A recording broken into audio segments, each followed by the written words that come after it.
So let me do a quick introduction to somebody who needs no introduction, because Andrew Field has, of all historians, done something that everybody that is fascinated by this period owes a great deal of gratitude to.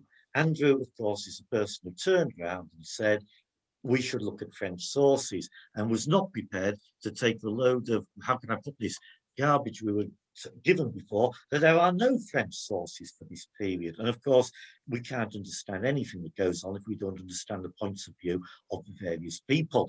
Andrew is a very, very modest person, so literally you must have bought these. And I'm referring to Waterloo, the French perspective, his book, Prelude to Waterloo, Catastrophe, the French perspective, Grouchy's Waterloo, and the fourth in the series, The Rout. It should be on, those 4 books should be on everybody's actual bookcase. So I'm now going to pass you over to Andrew. It's a fascinating presentation. Do enjoy, and we'll pick up later. Andrew, sir, floor's yours. Over to you. Thank you. See if we can get this working. Excellent. Right, good evening, everybody. I've timed this several times in my rehearsals, and I'm desperately trying to get it down in less than an hour. It's always difficult to know once you've put it all together what you should try and cut out. Anyway, there's the title. My aim is really to compare the Imperial Guard of 1815 to previous years, or the Guard of previous years, and to establish whether its failure at Waterloo was something that could have well have been predicted. I apologise in advance for those of you that might have a particular interest in the Guard cavalry or the Guard artillery, because for reasons I hope will become obvious, I'll concentrate mainly on the Guard infantry. Now, I plan to speak on the following headings very quickly. First of all, a little bit of context and background, the origins of the Guard, brief look at its history. Again, even briefer look at the Guard under the Restoration. And then obviously what we're most interested in, Return of Napoleon, the Guard of 1815, and then the Guard at Waterloo, finishing with a very brief summary. Okay, so during the Revolution, there were various guards that were raised. The couple there you can see, Garde du Corps Législatif and the Garde du Directoire. And there were also several others as well. Even Napoleon raised a small unit of guys as a personal escort for himself. But eventually he amalgamated all of these into the Consular Guard. The Garde des Consuls established to consolidate and protect Napoleon's power, primarily, of course, from political opponents. It was formed from the previous guards that I mentioned and picked men from the army. And it contained, from left to right of the pictures that should be on your screen, a regiment of foot grenadiers, a company of chasseurs, a regiment of horse grenadiers, a regiment of horse chasseurs, and a single battery of horse artillery. Now, on the establishment of the empire in May 1804, Napoleon renamed the Consular Guard the Imperial Guard. Its strength at this time was over 7,000 men. Now, it was to be recruited by selecting the bravest and the most experienced men from across the army, and was to be a force that every soldier would wish to emulate and ultimately, of course, to become a part of. Its privileges made this quite an attractive prospect. Better pay, better conditions, proven leaders, better rations, better quality uniforms, and so on. Now, almost from the beginning, Napoleon laid down very strict criteria for entry. So not just in bravery and experience, but also height, appearance, and also conduct. And at the beginning, he took a personal interest in all the applications to join.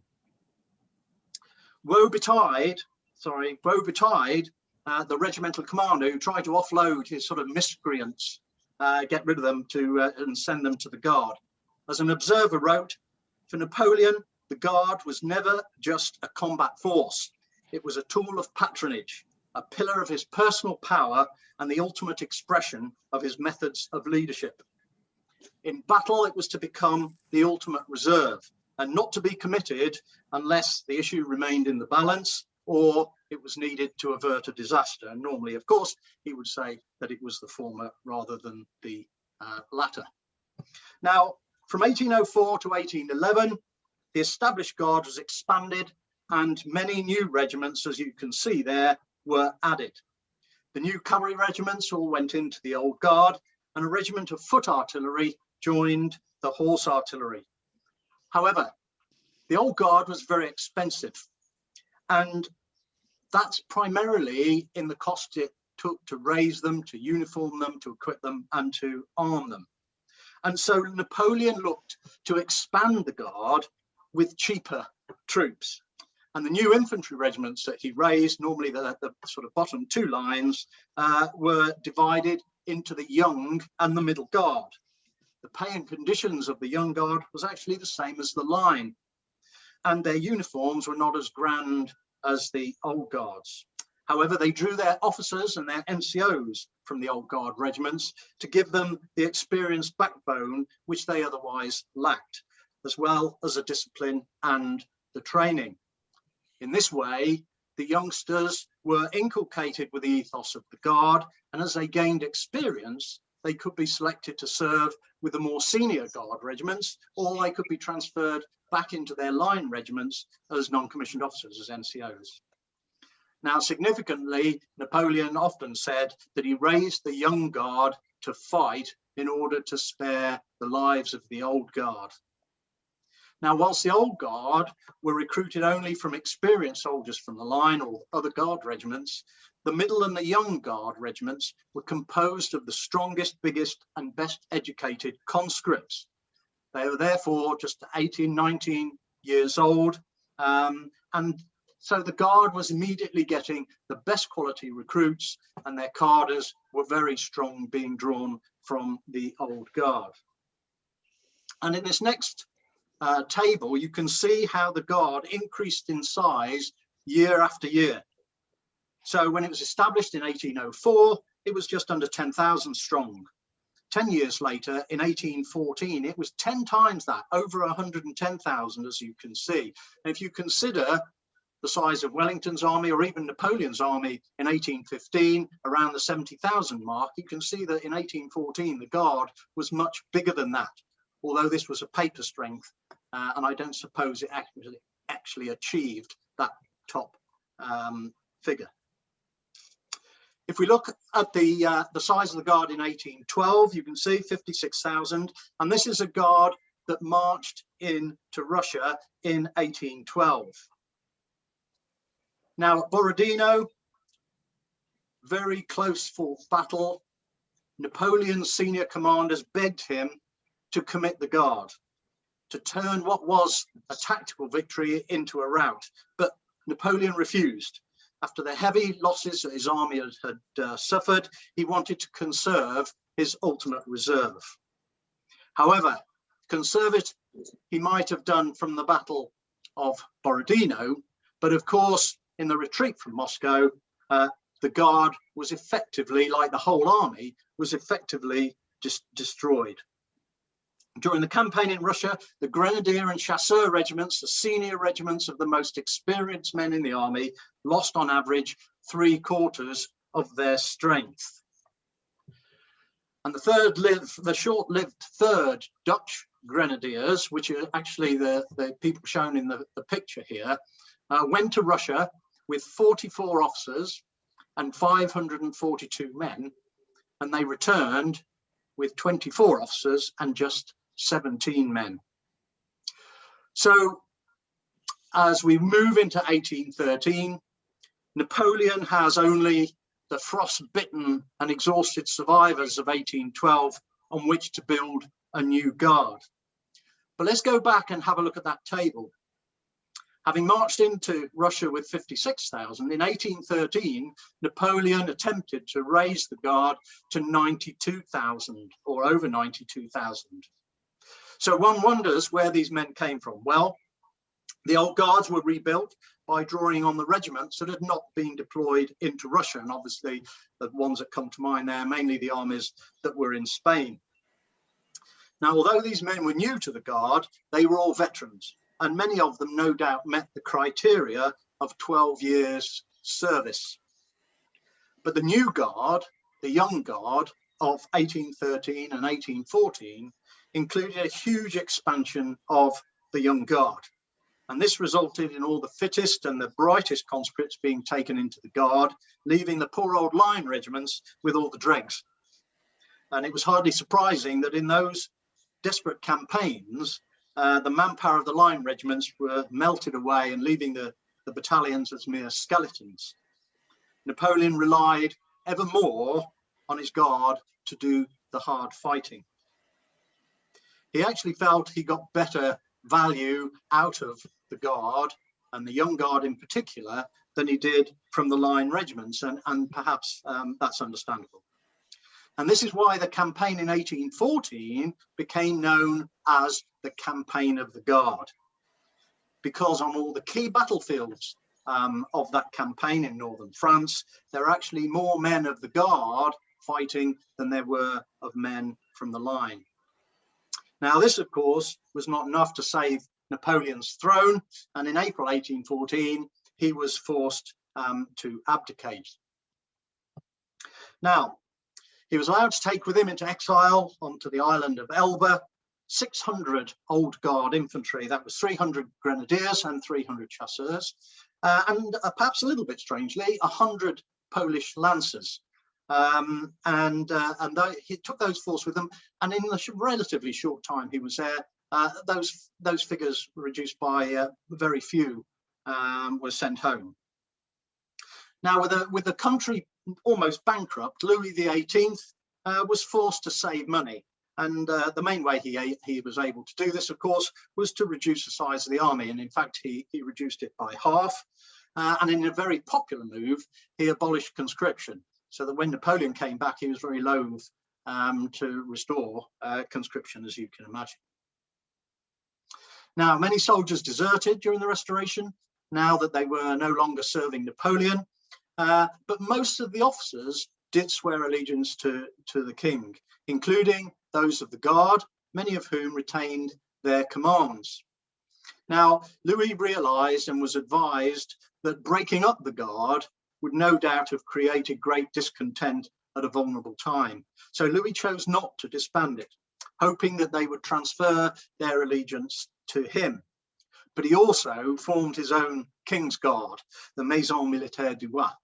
But this inevitably, of course, caused even more desertion amongst the old Guard, who realized that they were now second-class citizens. Now, as part of the reorganization of Louis's army, the Young Guard and the Middle Guard were completely disbanded, and the manpower used to bring the line regiments up to strength, although some of them were incorporated into the old Guard regiments. The Guard artillery as well was completely disbanded. So the Imperial Guard was renamed the Corps Royal de France. There were 3 battalions each remained of grenadiers and chasseurs, although over 500 old guardsmen were retired, and to bring the regiments up to strength, many previously unqualified soldiers were incorporated. Now, in the cavalry, all the regiments were retained, although the 2 Lancer regiments, the Polish Lancers and what used to be known as the Dutch Lancers, the Second Lancers or the Red Lancers, were amalgamated into the 1 regiment, and the Poles and the Dutch were sent home.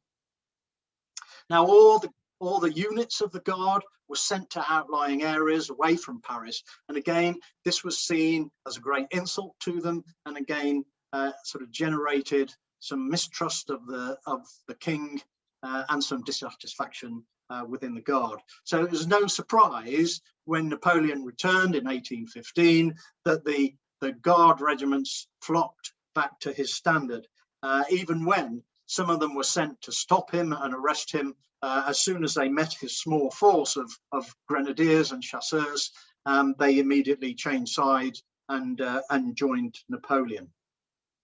So Napoleon invaded France effectively, or to start with just 600 men of the Grenadiers and Chasseurs and the whole 100 Polish Lancers that he took with him. The Polish Lancers landed in France without horses. But the units, as I say, transferred their allegiance immediately to him.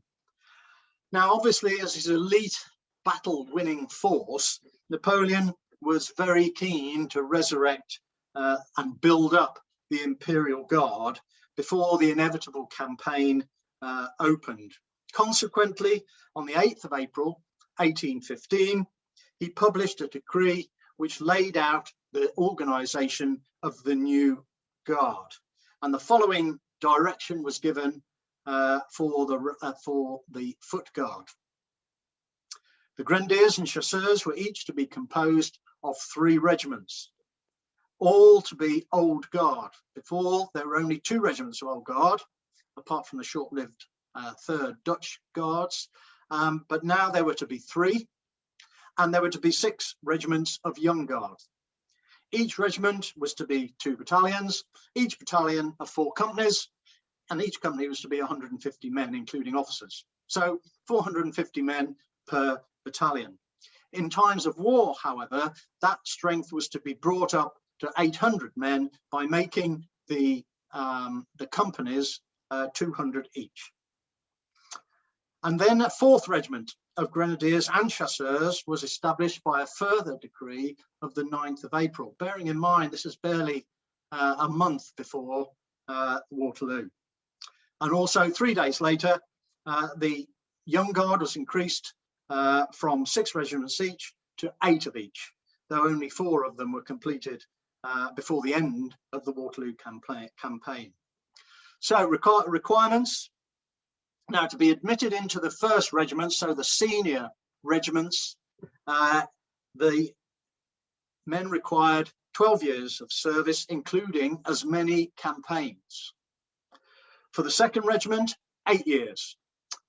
And then for the 3rd and 4th regiments, I say only 4 years service. But bearing in mind that that would have taken these people to before 1812, where the Guard had been destroyed, there really weren't that many people with that level of experience. Grenadiers were to be 5 feet 5 inches tall, not particularly tall by today's standards, and the Chasseurs, who of course was sort of drew on the light infantry, only 5'3". And you can see at the bottom there that the Young Guard were to have had 4 years service. And again, bearing in mind the Young Guard came out of Russia with virtually just a few hundred men. Again, there were very few that had served in the Young Guard after Russia that had that level of service. Now, when the 1st regiments had been filled, the 2nd regiments were to be filled from the battalions below.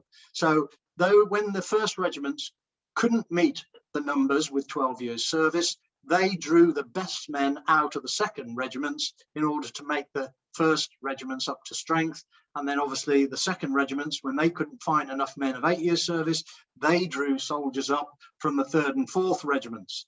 So actually you can immediately see that the criteria for joining the Guard was diluted almost from the very beginning. Okay.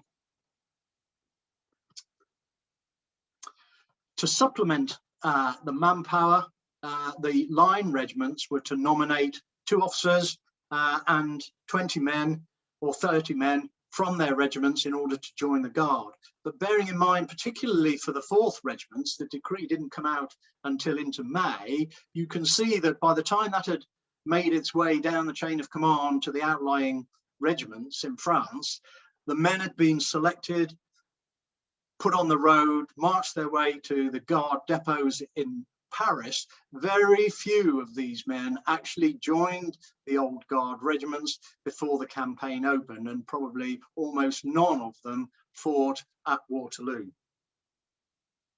Interestingly,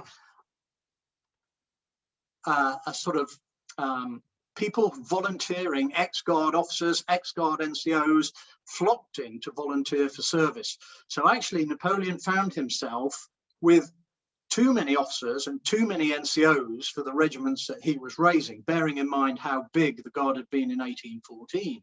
But what he was short of were soldiers. And I think it's true to say that a high proportion of old guardsmen from previous years chose not to return to the Guard in 1815. Whether that was because they'd enjoyed their retirement, or perhaps it was because they believed that Napoleon had no chance of surviving this coup, if you like, and they weren't prepared to march again. You'll note that the Middle Guard were not resurrected. Instead, all 4 of the regiments of the Old Guard were officially part of the Old Guard. And now I'm sure many of you will have read books on Waterloo when the Guard, the attack of the Guard, the 3rd and 4th regiments are referred to as the Middle Guard. Well, many people have said, well, of course, the French called them the Middle Guard after Waterloo because it didn't look so bad, and it was a Middle Guard that were defeated rather than the Old Guard in the final attack. However, it's quite clear to me that in contemporary accounts of the campaign that many officers, including Napoleon, referred to the 3rd and 4th regiments as the Middle Guard. And in a book on Napoleon's army of 1815, an old book, which unfortunately is undated, but is certainly 150 years old or so, written by a rather well-named Henri Houdet de Saint-Chamond, he wrote, "Without the name being official or legal, it became the custom to designate under the name of Middle Guard the 3rd and 4th regiments of Grenadiers and Chasseurs, which had been added to the Old Guard, the first by the decree of the 8th of April, the second by that of the 9th of May, and which had in common that they were almost all recruited from the Young Guard." So there is an admission that there were insufficient men of the right level of service to enter the Old Guard 3rd and 4th regiments. And so they drew their manpower from the Young Guard. And bear in mind that the Young Guard had almost exclusively been raised, had entered military service in 1813. And therefore the majority of the 3rd and 4th regiments had only been in the army for 2 years, or perhaps a little bit less, if you take out the time that Napoleon was no longer in power. So what we find is that the 4th regiments were raised with so little time, and although they were able to draw their recruits from the Young Guard to bring themselves a little bit closer up to strength, they didn't have the time to get to know their officers, to get to know their comrades, to drill and maneuver and train together before the campaign opened. So the reality when we get to Waterloo is that these were the strengths of the Old Guard division, the infantry division. You can see the strengths there, each 2 battalions. So you can see that each battalion was supposed to be 800 men. So a regimental establishment, 2 battalions, 1,600 men. And you can see that nobody really came anywhere near achieving those strengths. So you look at the very bottom line, you can see the establishment of the Old Guard in 1814 was 12,000 if it had been fully manned. And from the figures you can see there that come from Waterloo, it was just, well, 6,500. So you can see they're only just over 50% of their established strength. So what did the Guard look like? Well, this is, I think Gareth used these pictures before to show the Grenadiers and the Chasseurs at Waterloo. Sergeant Mauduit, who many of you might have heard of, he wrote a 2-volume history of the campaign. He served in the 2nd Battalion of the 1st Grenadiers, so the senior regiment of the Old Guard. And he wrote describing his fellow guardsmen like this: "The average height of the Grenadiers is 5 feet 6 inches. Few are more than 5 feet 8, but also there are hardly 5 or 6 per company that are less than 5 foot 4. The average age of the Grenadier is 35 years. A small number are less than 30, while several hundred grenadiers and 3/4 of the NCOs have passed 40 years. The average length of service is 15 years and as many campaigns. Many NCOs and 200 or 300 grenadiers have from 20 to 25 years service.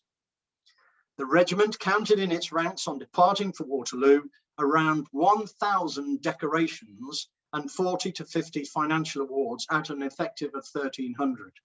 So that's quite an impressive collection. The company to which I had the honour to be a part had 133 Légion d'honneur out of the 160 NCOs and men that were a part of it. The uniform for the march or combat of the grenadier was a blue greatcoat with a single line of buttons, each with an eagle on it, long blue trousers, short black gaiters, and the bonnet à poil, literally the hairy hat, or we call it bearskin. Now, we shall see that, unfortunately, Mauduit was exaggerating. But even he states that not everything was well, because he goes on. If the quality of the Guard manpower was as one would have wished, unfortunately, the same could not be said of their equipment, arms, and above all, the materiel of the artillery. The 1st and 2nd regiments of the Grenadiers and Chasseurs, obviously the senior regiments, and parts of the 3rd regiments of these two arms were alone nearly all completely uniformed, equipped, and armed when they left for the frontier. But the 4th regiments of Grenadiers and Chasseurs had, by the oddness of their turnout, several similarities of the National Guard. These, when leaving Paris, wore a greatcoat, a jacket, and breeches, but they had them sewn or sewed them themselves after the first march. Others had their ammunition pouch held on by string instead of straps. Some had retained their old uniforms of the line, although covered by a Guard greatcoat. Others had old, worn-out bearskins, others bicorns. In a word, there were perhaps as few as 20 men in each company in these two regiments who were correctly uniformed. Now, this description of the lack of uniform, and particularly the lack of bearskins, has been reflected in a number of prints, similar to this one, showing the Guard in a variety of uniforms of the line, of various headdresses, and various coloured greatcoat. But was this really the true appearance of the Guard? Well, a study of the clothing that was held by the various regiments makes it clear that probably this was exaggerated, and that most should have been properly uniformed, i.e. in the stores at the end of the campaign, there were enough bearskins for every man to have worn one. So Mauduit cannot be trusted to provide the absolute truth. What he raises on age and experience was not even true for his own 1st regiment, the most senior of the Guard.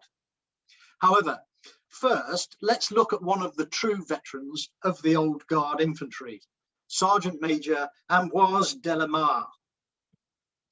Now, that's not really him, of course. That's perhaps what he looked like. But on the left, that is his true record of service. And as it's difficult to make out in the original, this is what it tells us.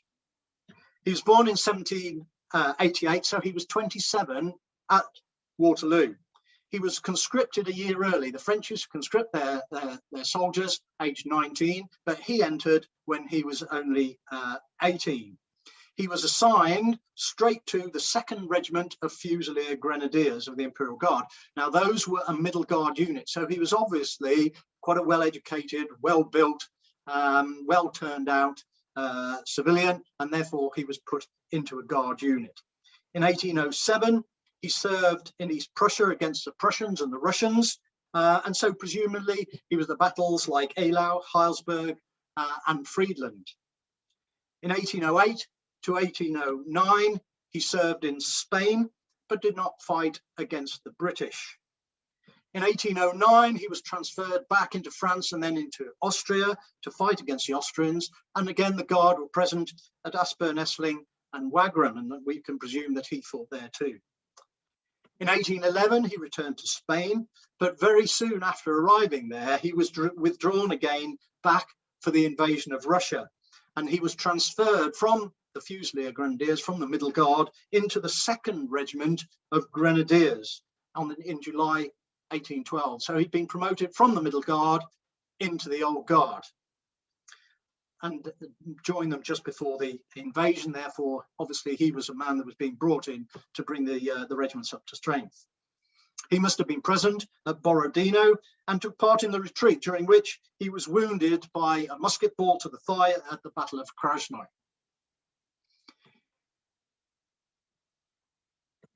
In 1813, he took part in the campaign in Germany when he was promoted to corporal, and he was transferred from the 2nd Regiment into the 1st Regiment of Grenadiers. And during the 1813 campaign, he was awarded the Légion d'Honneur, or the Legion of Honor.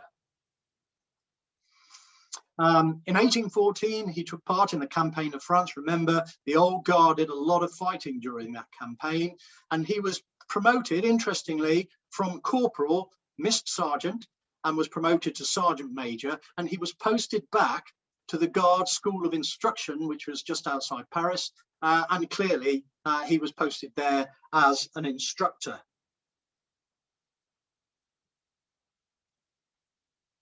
Okay.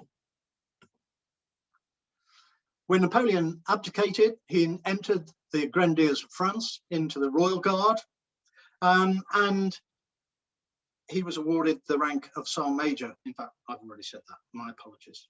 On Napoleon's return, he was transferred into the 3rd Regiment of Grenadiers. So he was one of the real old timers that was put into the 3rd and 4th Regiments to give that cadre of very experienced, battle-hardened NCOs into the regiments, which were recruiting largely from the relatively inexperienced young guard. He actually was in the 2nd Battalion of the 4th Grenadiers, and those of you that know realise that actually only the 1st Battalion was up to strength to take part in the campaign of Waterloo. The 2nd Battalion never reached a strength that could deploy, and so some of the cadre from the 4th Battalion were from the 4th Grenadiers were sent to the 3rd Grenadiers to bring them up to strength. So Delamare went from 3rd Grenadiers to 4th Grenadiers, and then from the 4th Grenadiers back to the 3rd Grenadiers. He fought at Ligny and at Waterloo, and there he was wounded by a ball to his right thigh. So in his campaign, he was in his career, he was wounded in the left thigh and the right thigh. He remained with the army and retired from it on the 22nd of September in 1815. And his service record records, since his entry into service, he was always brave and faithful to his flag. Okay, these are his actual medals on top of his Guard service record. And you can see on the right is the Centellina medal, and this was awarded by Napoleon III, that was Napoleon's nephew, to all surviving members of the Grande Armée, so who were still alive in 1857. In the middle, of course, is his Legion d'Honneur. The ribbon with the 1813 embroiders on it, of course, is the original one, although this is the only one where I've seen a date embroidered on it. The one actually attached to the medal, as you can tell by its condition, is a new one. And the medal on the left, interestingly, is the Order of the Temple. It was a Masonic award, a sort of order of chivalry. Napoleon was the patron. It was a good idea during the Napoleonic Wars to be a Mason. Particularly if you were captured by the enemy, where you went around shaking the hands of all the officers of the opposition, and if you met up with someone of who was also a Mason, they tended to give you preferential treatment. So those are his actual service records, as you can see, and his actual medals. And I have to say a special thank you to Mick Atkinson, whose collection these come from. He's got an incredible and growing collection of memorabilia from the Imperial Guard, and I'm looking forward to seeing it in the flesh sometime in the future.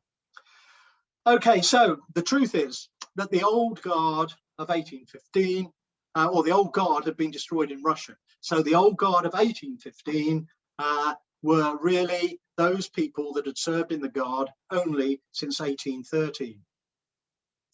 And the real old timers are the ones that provided the cadres, the officers and the NCOs for the new Guard, like Delamare. But a large proportion of the Guardsmen had only served since it was entirely rebuilt after Russia. So perhaps more typical of the old Guardsmen in 1815 is this chap who I've already talked about, Sergeant Hippolyte de Mauduit. He was in the 2nd Battalion of the 1st Grenadiers, so the senior regiment in the old Guard. So he was a sergeant in the senior regiment, and you must think that he's a pretty experienced guy. He was boasting about how the average age in his company, how many awards there were, 133 out of 160 had the Legion of Honor. So we're sort of expecting him to have a record a little bit, perhaps like our friend Sergeant Major Delamare. Not true. He enrolled in the army, in the Garde d'Honneur, in June 1813, when he was 19 years old. There he was a cavalryman. And he fought in the campaigns of 1813 and 1814, although the Garde d'Honneur didn't take a leading part in that. But to be fair, he was wounded by a thrust of a lance in one of the battles there. And he was promoted to corporal or furrier a month after he joined up. Bearing in mind, it took Delamare 7 years to get to corporal. Good old Mauduit managed it in a month. He retired when Napoleon abdicated, but then he, if you like, transferred from the cavalry into the Grenadiers of France as a sergeant. So you can see that he was perhaps 20 years old, and he entered the Grenadiers as a sergeant. Obviously, on Napoleon's return, he transferred into the 2nd Battalion of the 1st Grenadiers. He was present at Ligny, and at Waterloo, he was 21 years old. In fact, he was one of those, 27 men in his company that hadn't won the Legion of Honor. He retired in October 1815 and then rejoined the Royal Guard as Sergeant Major in November 1815. So there is perhaps a better feel for the sort of guy that was in the old Guard in 1815, and how those fairly strict criteria for joining were almost totally disregarded in order to get the Guard resurrected and operational in time for the campaign. Okay. Now, the problems of the young Guard, as you can imagine, were even worse than they were for the old Guard. Now, there is the young Guard division that was present at Waterloo. And again, you can see their establishment was the same as the old Guard. In other words, 1,600 men for each regiment. And you can see there that the regiments were generally even weaker than some of the old Guard regiments. So with an establishment of nearly 6,500, only just over 4,000 men actually served at Waterloo. They were engaged at Ligny, but their casualties were relatively low. If you wondered where the 2nd regiments were, as you've got the 1st and 3rd of each there, the 2nd regiments had been sent to try and quell the royalist uprising in the Vendée. An old Guard officer wrote of the young Guard that they were inexperienced soldiers, intended to make the Imperial Guard strength more imposing, but having nothing in common with it except its name, and lacked both its esprit de corps and its devotion to Napoleon. Okay, so this is what the young Guard looked like at Waterloo. Tirailleurs, so the sort of grenadiers on the left, and the chasseurs, who were the voltigeurs of the Guard, on the right. And in fact, at Waterloo, almost the entire French Guard, or I think the entire French Guard, fought in greatcoats, even though it was in the middle of summer and the heat had been oppressive. They fought in greatcoats, and you can see that the young Guard fought in greatcoats like the line, rather than the blue greatcoats of the Imperial Guard.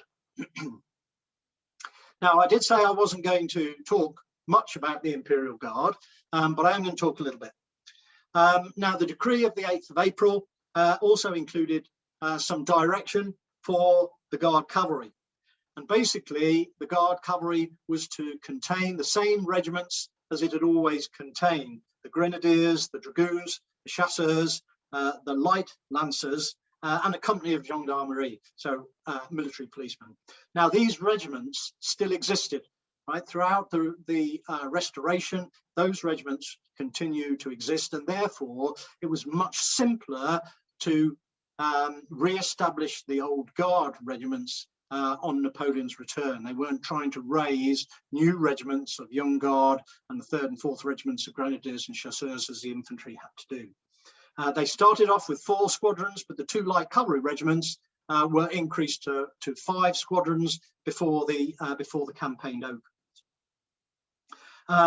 Now, again, to bring them up to strength, the line regiments were supposed to send the suitably experienced troopers and NCOs to bring the old Guard regiments up to strength. But we know that although those were sent to the Guard depots, none of them joined their regiments in time for Waterloo. And therefore, the regiments that fought at Waterloo were those of the Restoration and the Guard from 1813 and 1814. I don't know if you're familiar with that picture. It actually shows Colonel Lepic at the front there, commanding the Grenadiers of Cheval at the Battle of Eylau in 1807, when he famously shouted to his men, who you can see in the background flinching and ducking from the Russian artillery, and he shouted, "Heads up, by God, those are bullets, not turds." Lepic served in the Imperial headquarters at Waterloo. Okay, there are the requirements. You can see the height requirements. 8 years service was laid down, but again, it's clear that those weren't strictly followed. You can see regimental strength at the bottom, 12 to 1300 men or thereabouts. Now, interestingly, if those regiments are senior regiments, such as Grenadiers and the Chasseurs, were short of men, any of the regiments were to draw their extra manpower from the Lancers, who, as you can see, were pretty tiny chaps. And the Lancers were very much the poor relations of the Guard. They were all considered as second class, so they got lower level of pay than the other regiments. And at Waterloo, you can see, I think here, the strength of the various regiments. You see they ranged from almost 1200 in the Chasseurs down to 816 in the Dragoons. So again, with about 1200 to 1300 men, you can see how, again, under strength they were. They were engaged at the Battle of Ligny, but again, they didn't suffer significant casualties. Okay, interestingly, this is pretty much what they look like. They stripped their uniforms of all the frippery for the campaign, as they did on all campaigns.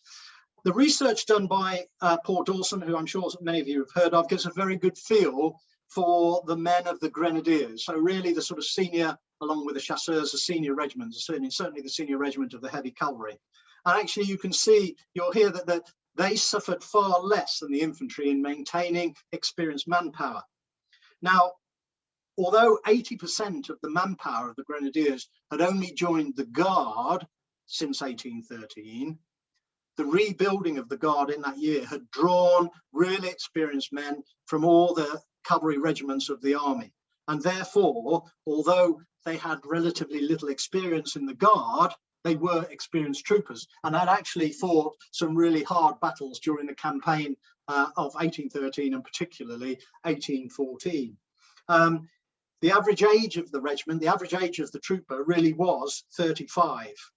And the junior officers, interestingly, bear in mind the Guard tended to promote NCOs to be junior officers. So the junior officers, unlike the British Army, for example, where many of the ensigns at Waterloo were 17 years old, the junior officers in the Guard cavalry were actually quite old. So a second lieutenant, the average age of the second lieutenants in the Grenadiers was 39, and the average age of the lieutenants was 40.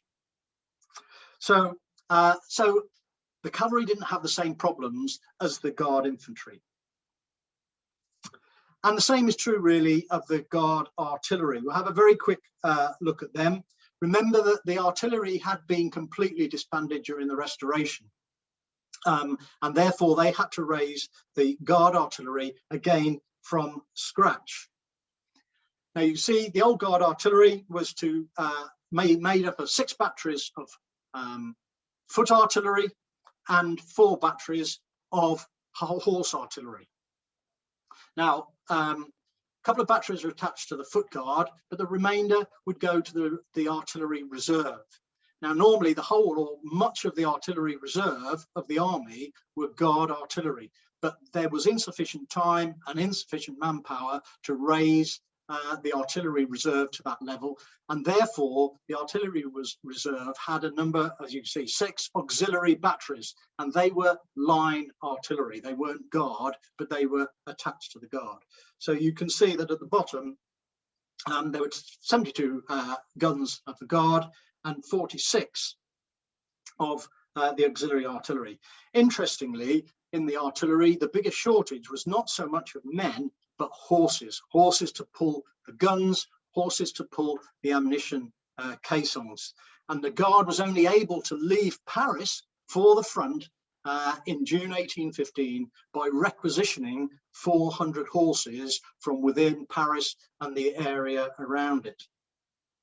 So, if you like, the Imperial Guard of 18, as far as a sort of a summary before we look at what they actually did at Waterloo. It was certainly not the Guard that marched into Russia in 1812. It was then full of men that had marched from around the corners of Europe and taken part in the greatest battles of Napoleon's career. But that Guard had essentially died in Russia. And the new Guard that had been raised in 1813, although many of them were veterans of the line, they had less experience in the Guard. They fought well in 1813, they fought well in 1814. But at the end of the day, they'd suffered defeat at Leipzig at the end of 1813. They'd suffered defeat in 1814. They'd been overwhelmed. Paris had been occupied. So they had lost that sort of feeling of invincibility that the old Guard had had. And obviously Napoleon had been forced to abdicate. It's also true to say that many veterans of the Guard, as I've alluded to already, had chosen not to serve again. The officers and NCOs, yes, they were true veterans, rather like our friend Delamare. But certainly the ranks of the 3rd and 4th regiments, and even into the 1st and 2nd regiments, had been filled with men the like of de Mauduit, who may only have been in the army a couple of years. So you can see that there was, not only was there a lot of new manpower, but by the time they brought it together, there was virtually no time before the campaign opened to really forge it into a new Guard. So I've no doubt that there was some lot of excellent raw material there, but you could hardly get the feeling that they had trained together, that they had developed unit cohesion, discipline. They hadn't really developed trust between the officers and the men, and we'll hear one of the senior officers of the Guard talk about this later on, or to inculcate the ethos of the Guard into the units before they were thrown into battle. And writing of the army of 1815, a French historian wrote, "The honour of belonging to this elite body should have aroused in the troops a spirit of emulation which would have greatly enhanced their effectiveness and organisation." But it was not so. For the Guard, as for the line, as for the National Guard, difficulties were encountered which compromised everything. However, if the soldiers of the old Guard were not what they used to be, then the same cannot be said of the officers. Guard regiments were commanded by generals like Friant, Morin, Christiani and Michel. And these men had commanded divisions during Napoleon's greatest victories. They were the new generation then of divisional commanders who'd been promoted solely on merit. and had been transferred into the Guard because Napoleon considered them as the brightest and the best and men that he could absolutely rely on. And the same was generally true of the junior officers. When the appeal went out for former officers, they were overwhelmed by numbers. They indeed had more officers than they had posts to fill. It was the soldiers that they were struggling to find. Okay, so let's have a little look at the Guard at Waterloo then. First of all, let's look at their deployment. You can see in the middle there, the infantry were formed up effectively in the third line, in column, either side of the main Brussels road. Generally speaking, in the line, the senior regiments would lead with the junior regiments at the back. In the Guard, it was the other way round, and hence you see there that the young Guard were formed at the front, followed by the middle Guard, followed by the old Guard. On the right, you can see the light cavalry under someone's name who I have never heard how it should be pronounced. I'd call it Lefebvre Desnoyers, but I might be absolutely miles out. And on the left, you can see the heavy cavalry brigade commanded by General Guyot. The artillery reserve was deployed near the foot guard, but some accounts have 2 batteries of the Guard artillery being deployed in the Grand Battery, which, as you know, was deployed in front of the 1st Corps on the right of the main road. Now I'm going to deal with the Guard cavalry first. In this picture, we see the Guard Lancers in the background and the Grenadiers with their distinctive bearskins in the foreground. Now the Guard cavalry were wasted in the fruitless attacks on the Allied charge, on the Allied squares. Charging with the rest of the heavy cavalry, probably getting in each other's way. The big controversy surrounds who it was that ordered the Guard cavalry to charge, and that's probably one of the great unsolved mysteries. Everyone's got their own theories, not least Captain de Brac of the Guard Lancers. He states in his account that the Guard charged, or the Guard cavalry charged, his brigade charged without orders, and it was merely the brigade edging forward to see the charges of the cuirassiers and what was taking place and their enthusiasm to be engaged that, if you like, launched them spontaneously across the valley against the British squares. Now, General Guyot, who commanded the heavy cavalry brigade, he states categorically that he was put under command of Marshal Ney, and it was Marshal Ney that ordered his brigade to charge. Now, Guyot charged twice with his brigade. He was wounded in the 2nd charge. He handed over command to Jane, who commanded the Grenadiers, who was then killed leading the 3rd charge. So essentially, the Guard cavalry was frittered away, charging the squares, making no impression and effectively no contribution to the battle at all. For the Guard artillery, now Napoleon was a gunner, of course, by trade, by training, and he liked to concentrate his Guard reserve artillery and to pound a single point in the enemy's line where he was there wanted to launch the Imperial Guard in the final decisive attack. But of course, at Waterloo, he was unable to do this, and that was for a number of reasons. First of all, he was forced to penny packet the artillery to shore up parts of his line. So some were sent to the Grand Battery after the losses to the British cavalry that charged the Grand Battery.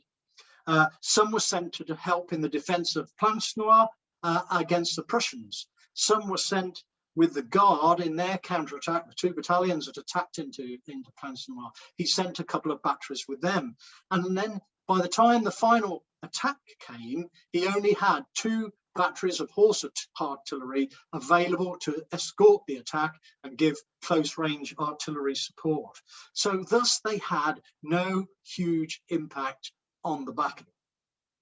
So what of the foot guard? Well, first of all, defense of Imperial headquarters at Le Caillou, the 1st Battalion of the 1st Chasseurs, so the senior battalion of the Chasseurs, the 1st Chasseur Regiment. They were at Le Caillou, with which most of you are familiar. In the map, it's down at the bottom there, and I've circled Hougoumont on the left and La Belle Alliance in the centre there to give you a little bit of orientation. So you can see that that battalion was deployed well back, protecting Imperial headquarters. But of course, that wasn't where Napoleon spent the battle. Next, Plancenoit sucked up quite a lot of the Guard. The Young Guard division was sent there as it seemed that the Prussians were going to outflank Lobau's 6th Corps, which were the troops that had originally been sent to confront the Prussians, but they were under increasing pressure, and therefore the Young Guard was sent into the village to hold that and hold the right flank of the 6th Corps. And actually, they held pretty well there for some time against repeated Prussian attacks, but eventually they were being overwhelmed, and Napoleon was forced to send 2 battalions of the Old Guard, so 2 battalions of the 2nd, well, one from the 2nd Grenadiers, one from the 2nd Chasseurs, so 2 of his most experienced battalions to go and help to prop up his right flank. And these 2 battalions fighting in Plancenoit, which you see the importance of that village there, bearing in mind how far behind the French lines it was, where they fought particularly well under command of General Pellet. Now, the fighting in Plancenoit was close quarters, and it was pretty brutal. General Pellet wrote a long account of the battle, a fascinating account, and he talks of unsuccessfully stopping, or unsuccessfully trying to stop his battalions of the Old Guard effectively slaughtering the Prussian prisoners that had been taken. But they had fought really hard, those 2 battalions, against many times their own numbers of Prussians. Then near Somme was the 1st Regiment of Grenadiers, 2 battalions. So the senior regiment of the Grenadiers were held quite well back, as you can see circled there, and General Petit, who commanded the regiment, wrote, "The 1st Regiment of Grenadiers formed in 2 squares, 1 per battalion. One was placed to the right of the main road on a small height, which dominated the small road that came from Plancenoit and which led to the main road. It threw some skirmishers towards the extreme right of this village to observe the enemy there. The other square was placed to the left of the road on the mound which the Emperor had first occupied. It was joined there by an 8-pounder battery of 6 guns and the companies of engineers and sailors of the Guard." And so when you consider those, what we have left at the bottom there is 10 battalions for the final attack, or that's all that were available for Napoleon for a final attack on the Allied bridge. Now, there's some disagreement on which battalions were involved in the final attack and in what order they attacked. Now, I haven't got time to go into this. Some of you will have heard me perhaps speak about it before, both down in the southwest area and also up at Warwick. I spoke about this. I have my own theories. I know Gareth Glover has got his own, and I didn't want to be drawn into a long debate with him about this. However, what is certain is that it was the Middle Guard battalions, the 3rd and 4th regiments of the Grenadiers and Chasseurs, that formed the 1st echelon or echelons. Some of the Old Guard battalions, so you can see 4 Old Guard battalions almost certainly remained in reserve in the bottom of the valley and didn't actually launch an attack against the ridge. Now, there's some uncertainty about the formation of the Guard. Some, and mostly French accounts, say they attacked in square, although there are some Allied accounts that talk of the Guard attacking square. Funnily enough, the accounts more from the Dutch, the Nassauers, Hanoverians nearly all talk of squares, but nearly all the British accounts, with 1 or 2 exceptions, talk about the Old Guard attacking in columns, which you see here. Now, this is a fabulous painting by Horace Vernet. It's actually the Old Guard attacking at the Battle of Montmirail in 1814. But this gives a really good feel for what a column of the Old Guard looked like. Remember, 4 companies. You can only see part of the forward company there. 4 companies, one behind the other, with each company in 3 ranks. Okay, so that is, if they were in column, that is the formation that they would have assaulted the British line in. Now, the failure of the Guards' attack is well known, but the trepidation with which the British anticipated it is also well recorded and reflects the fact that although the British had not faced the Guard before, their reputation was well known. Young Ensign Macready of the 30th Foot wrote, "As they rose up step by step before us and crossed the ridge, their red epaulets and cross belts put on over their blue greatcoats gave them a gigantic appearance, which was increased by their high, hairy caps and long red feathers, which waved with a nod of their heads as they kept time to a drum in the centre of their column. Now for a clawing, I muttered, and I confess when I saw the imposing advance of these men and thought of the character that they had gained, I looked for nothing but a bayonet in my body, and I half breathed a confident sort of wish that it might not touch my vitals." So, though they may have looked impressive, the thin veneer of their reputation was soon ripped apart, and their vulnerability and fragile morale was exposed, because it is actually Macready who continues, "The enemy, the Guard, halted, carried arms about 40 paces from us, and fired a volley. We returned it, and giving out a hurrah, brought down the bayonets. Our surprise was inexpressible when, pushing through the clearing smoke, we saw the backs of the Imperial Grenadiers. We halted, we stared at each other as if mistrusting our eyesight. Some 9 pounders from the rear of our right poured in grape amongst them, and the slaughter was terrible. In no part of the field did I see carcasses so heaped upon each other. I could not account for their flight, nor did I ever hear an admissible reason assigned for it." Now, many others described a similar opinion. So this wasn't just a young ensign that was surprised by how quickly the Guard turned and fled. And I don't feel we've got time to go into some of the other accounts. But the final attack was effectively too little and too late. The Prussians were already making a decisive appearance. Wellington's army still held most of its positions, and the rest of the French army was exhausted and spent. Perhaps if Napoleon had the whole of his Guard available, then who knows? But the failure of the Guard attack coincided with and precipitated the rout of the whole French army.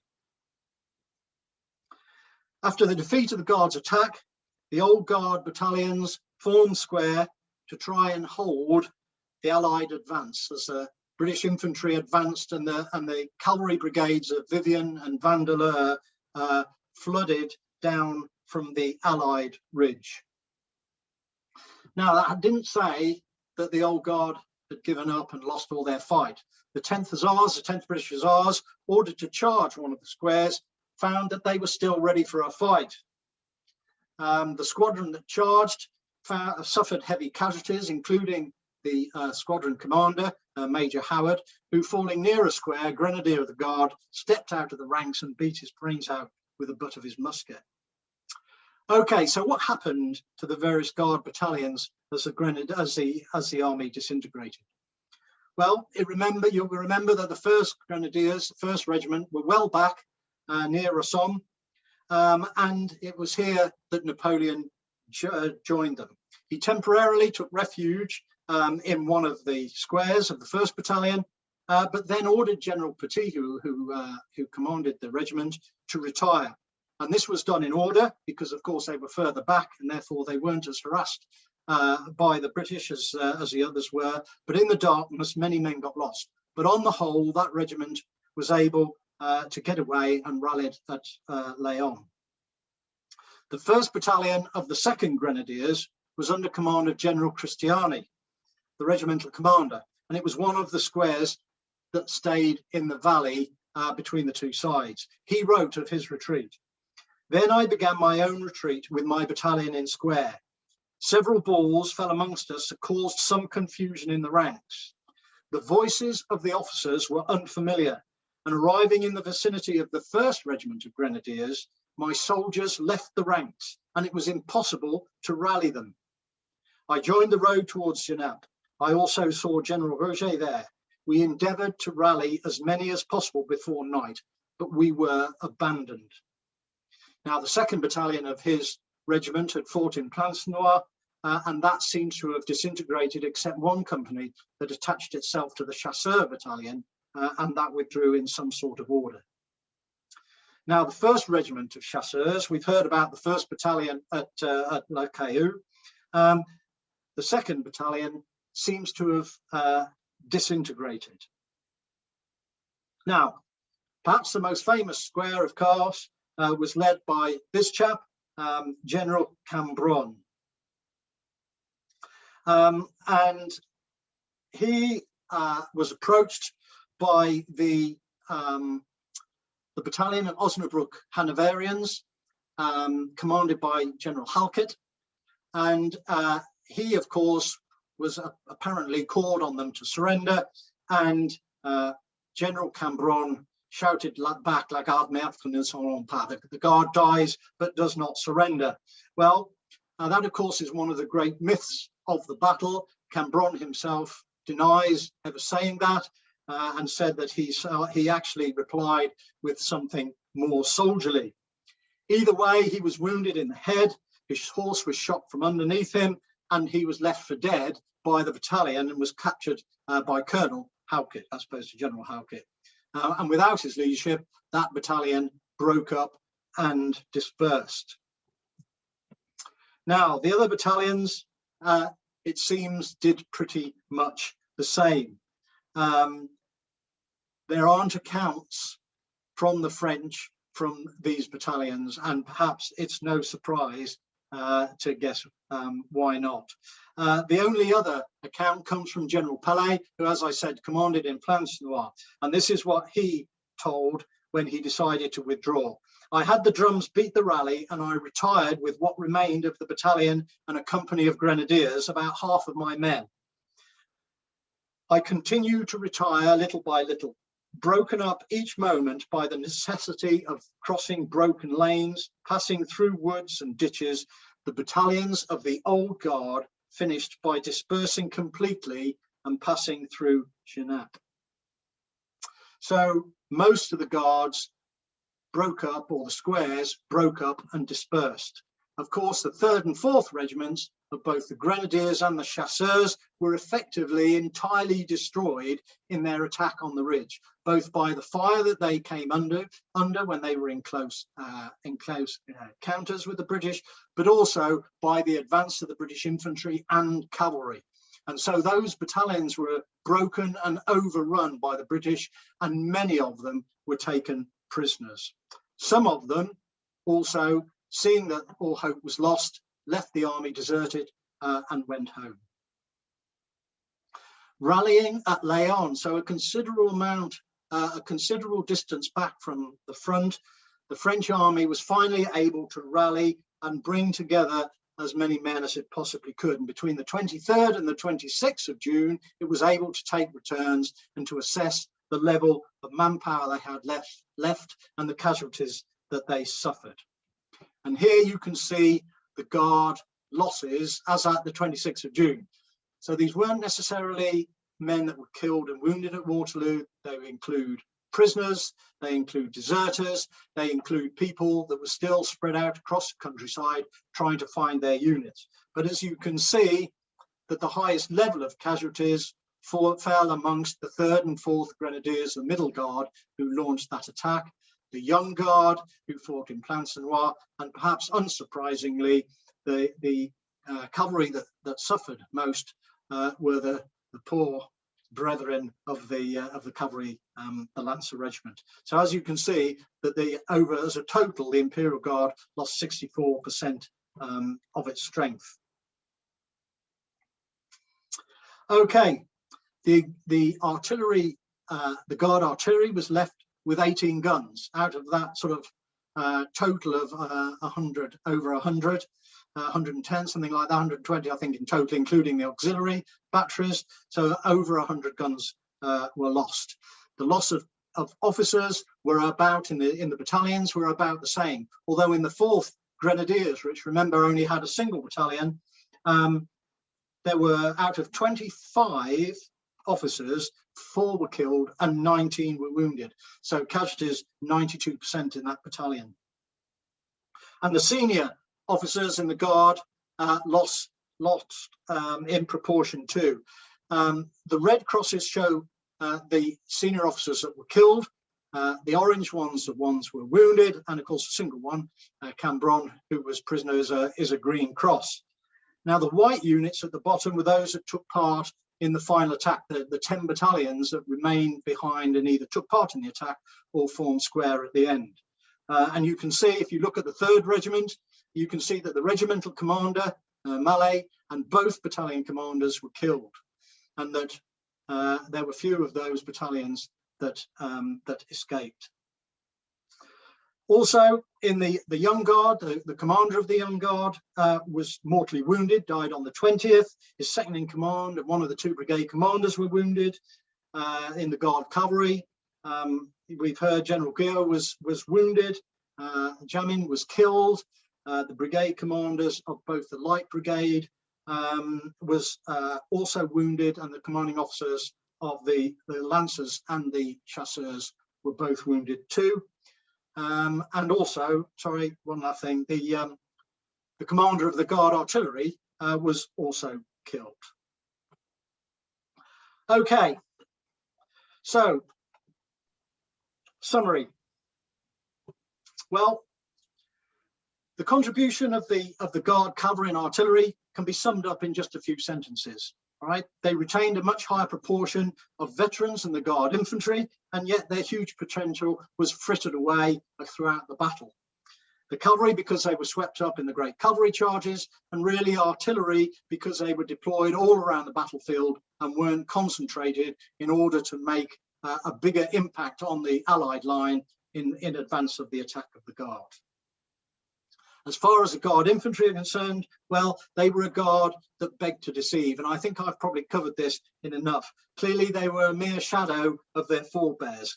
Even the most senior regiments had men that weren't even qualified for the Young Guard regiments and wouldn't possibly have been considered for entry into the Guard in previous years. So, although they were no doubt enthusiastic, although they were no doubt courageous, no doubt proud to be a part of the Guard, they lacked the experience in battle, they lacked the iron discipline and the true Guard ethos, and that feeling of invincibility had been lost, and they were defeated with relative ease and with surprise by the Allies. Although the Guard had fought well in Plancenoit, the battalions that assaulted the ridge were effectively destroyed, and the Guard withdrew and dispersed until it was able to rally at Plancenoit. And there, I think, John, I should leave it. Andrew, that was absolutely wonderful. I think, good people, we have been treated to what must be the definitive masterclass on the Imperial Guard. Andrew, thank you so much for sharing with us all your knowledge and for taking such a lot of time to put together that presentation. There have been a load of discussions, as you would expect, and what is absolutely wonderful about this association is sharing of so much knowledge. So, folks, I'm not going to just cover every question because some of those have already been answered by other association members. So what I'm proposing to do is actually just deal with the questions that may still need to be answered, if I can put it like that. So just bear with me while I sort that one out.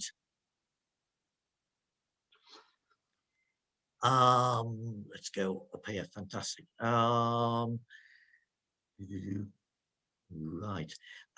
We've covered the age, we've covered the physical requirements to be in the Imperial Guard. There's a question, Andrew, about different nationalities being in the other the actual guard. And Peter, who joins us from Australia, so welcome, Peter, was saying that the guard was made up also of Polish, Dutch, Spanish, and troops from, I think, as well as Frenchmen. Okay, the answer is yes. There were, as I did mention, the Dutch grenadiers, for example, the Polish lancers, and of course the Red Lancers at Waterloo were originally the Dutch lancers. And there is no doubt that there were foreigners serving in the Guard in 1815. However, after the Restoration, all the foreigners in the French army were sent home. And only those people that took, this is my understanding, only those people that took French nationality were allowed to remain in France and part of the army. Good example, Düring, who commanded the 1st Battalion of the Chasseurs, 1st Chasseurs, as you could tell by his name, he was actually Dutch. And I know that there were plenty of other Dutch and Belgian officers in the army in 1815. I'm not aware of any Spanish, but there could well have been. Certainly the Spanish officers from the Spanish Guard, when Spain was overrun by the British and the Spanish forces, a lot of those that didn't want to stay in Spain and came back to France, a lot of them were put into the Young Guard battalions in 1814. But I am pretty sure that not many of them remained in 1815. Were there some? Almost certainly. But I can't say that I know of any examples of that. Super. I've been asked a question about transport when the guard were moving around, particularly on the long marches. I've been asked a question, did they always march on foot? Or how can I put this? Was transport provided? Yeah, well, the answer is it was. Small detachments of men might march. So, for instance, I would think if you're sending 10 men from your regiment to the guard depots, they probably marched on foot. But when the regiment, if we take Delamare, for example, he went round all around Europe. But when his regiment moved from Spain to join the army in Prussia before it marched into Russia, they moved by post. So when whole regiments or battalions moved, they moved in legs. And what was happening, they sent officers ahead, and those officers requisitioned locals and their carts, and the soldiers were loaded up into the carts, driven to the next post. They were then released to go back home, and then they got into the next set of carts, and that is how they moved across the large distances. So they didn't all march. Fantastic. How are you feeling about bands? There's a question on the Imperial I saw Guard that. band. That I think, that one's got me absolutely hands up. I cannot answer that question. I'm sure there is information, and whether there is information I'm sure there'll be information in the archives in France, but that's not something I've researched myself. I have to admit. Brilliant. You can see, because I know you're looking, you can see all the wonderful comments. Brilliant, absolutely gripping. Thank you, very interesting. John Thornley, absolutely gripping narrative, the contents of a book encapsulated in a fascinating talk. Many grateful thanks to Andrew. Fascinating as always. Tanya, who joins us from Ontario in Canada. Wonderful to have you with us. Again, fascinating talk. Many grateful thanks. Let me just see what else I've got. Let me interrupt you while you look further down, because I'm having looked down. So heavy cavalry, yes, grenadiers and dragoons. If I said something different, it was a slip of the tongue. Grenadiers and dragoons provided the heavy cavalry, and the chasseurs and the lancers the light cavalry. So Andy, someone will pick that up. Yeah, bang on. Thank you for that. He also asked, were the Guard Horse Artillery 6-pounders? Well, actually, yes, they were. There were no 8-pounders at Waterloo. So General Petit, who mentions a battery of 8-pounders, had got his calibers wrong. The only calibers in the French artillery at Waterloo were 12-pounders and 6-pounders. So the horse artillery indeed had 6-pounders, but the 2 batteries of guard artillery attached to the foot guard were also 6-pounders. Someone else mentioned greatcoats. Why were they in greatcoats? I have no idea. It seems extraordinary, but lots and lots of accounts, British accounts, mention the French being in greatcoats, both the guard, one of which I read out, but also line talking about the Frenchmen in grey greatcoats. So maybe they were keeping their jackets ready for marching into Brussels, keeping them clean. But I never, in any of the French accounts, I haven't seen it mentioned that they wore their greatcoats, but they are mentioned by numerous British accounts. The other thing, I just want to apologise. I always pack in more information than I feel I've got time for. So I am aware that I tend to rush through because I'm desperate to get everything out there. So I do apologise if it was a bit of a rush, but like I say, I'm always loath to start cutting things out, which I would have to do. I expect to get in on time. Fully understand. But the great thing is, I'm just hoping that the file that we're recording hasn't been corrupted, because it's something, this is a talk you want to honestly go back and revisit and look at and take in all that incredible detail you've given us. I'm just working my way down. Oh, John Thornley, I thought it was well paced, he says, that I know nothing about the battle. Now, I'm asked a question here from Jaskiva. In history of the Imperial or Consular Guard, what was the furthest from home they fought? Were they in Egypt? Good question. I'm going to say to Jaskiva, because that is a very useful question, to end this talk on, because I can now talk about the next talk that we will be having. So that's, I'm going to take that one. And answer it. So, folks, I've just put literally on Eventbrite this afternoon 2 more talks. The next one will be next week on Wednesday, 17th of March. Carol Devell talking about the 1801 campaign. And that is where the British Army, having had a fairly dismal track record, actually is landed in Egypt and sorts out the troops that Napoleon has actually left there when he escaped back to France in 1798. Sorry, left in order to save the Republic, you know what I mean. So, Jaskiva, that might be a question you want to save for Carol next week on, was the French army there? Did it still have members of the Imperial Guard? The second talk will be on a different date, will be Tuesday the 6th of April. That will be our AGM, which we're going to have via Zoom, but there will be a talk following that from Gareth Glover on marching, fighting and dying in the peninsula. And this is Gareth using actual accounts from the date of the events to which they relate. In other words, not accounts written 20 years after, when somebody thought, I'll revisit what I did. So that will be the talk on Tuesday, the 6th of April. Different day, different starting time. But both of those talks you can book now, and Owen will be sending out the normal email to you. So a bit more there. And I think it only leaves me to say, Andrew, we are so much in your debt. Thank you very much indeed. Enjoyed by all, as you can see by all the comments coming in.